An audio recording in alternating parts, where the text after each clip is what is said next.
200 জনকে হত্যা করেছে নিজেরা নিজেরা। আজ তার দলের কর্মী নিজের দলের কাছে নিরাপত্তা নাই, তারা দেশবাসীকে নিরাপত্তা দেওয়ার প্রশ্নই ওঠে না। চাঁপাইনবাবগঞ্জবাসী বলে আগে 5ই আগস্টের আগে আমরা একজনকে চাঁদা দিতে হবে, এক গ্রুপকে, এখন এখানে নাকি 4 গ্রুপকে চাঁদা দিতে হয়। ছাত্র জনতা আস্থা রেখেছে তাদের উপরে। 3 মাস 2 মাস 6 মাস এই সময়টুকুর ব্যবধানে এক একটা বিশ্ববিদ্যালয়ের চাঁদাবাজ, সিন্ডিকেট, দখলদার, মাদক মুক্ত বিশ্ববিদ্যালয় যদি পরিণত করা সম্ভব হয়, সেই ছাত্র শিবিরের প্রিয় সংগঠন বাংলাদেশ জামাত ইসলামের উপরে চাঁপাইনবাবগঞ্জবাসী যদি আস্থা রাখে, সীমান্তবর্তী চাঁপাইনবাবগঞ্জ সন্ত্রাস এবং চাঁদাবাজ, দুর্নীতি এবং মাদক মুক্ত করা যাবে কিনা? আমার ভাই এবং বন্ধুগণ, চাঁপাইনবাবগঞ্জ সীমান্তবর্তী এলাকা হওয়ার কারণে আমরা প্রায় সীমান্ত কাণ্ডে আমাদের মা বোনদের ভাইদের হত্যা করা হয়।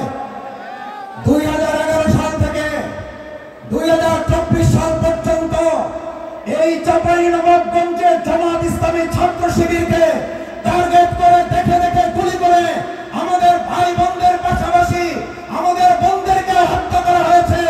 আমাদের ভাই বোনদের চাঁপাইনবাবগঞ্জে এক মুহূর্তের জন্য মাথা নত করতে দেয় নাই, আমরা মাথা নত করি নাই, ভবিষ্যতে আমাদের মাথা নত হবে না।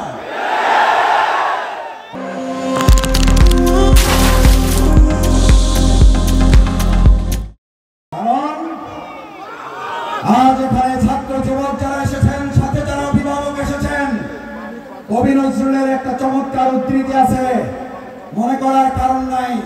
আপনাদের বয়স 50 হয়ে গেছে, 60 হয়ে গেছে, আপনারা বৃদ্ধ হয়ে গেছেন। কবি নজরুল বলেছিলেন, বার্ধক্যের আড়ালে যৌবন উঁকি মারে। আমাদের বার্ধক্যে যারা এখানে এসেছেন তারাও যৌবনের উঁকি মারা বয়স নিয়ে এসেছেন। সুতরাং আমরা আশা করি 18 বছরের বয়স নেই কোনো ভয়, এই বয়স অন্যায় কোথাও মাথা নোয়াবার নয়। আমি আপনাদের কাছে জিজ্ঞেস করতে চাই, ঢাকা বিশ্ববিদ্যালয়, চট্টগ্রাম, রাজশাহী, জাহাঙ্গীরনগর বিশ্ববিদ্যালয় যখন নির্বাচনের টক শো টেলিভিশনে আপনারা দেখতেন, তখন বলতো বিশ্ববিদ্যালয়ে ছাত্রদল ছাড়া আর কাকে ভোট দেবে, ভোট দেওয়ারই তো কেউ নাই। যেখানে নাই বলেছে ভোট দেওয়ার কেউ নাই, ওনাদের বক্তব্যে যেখানে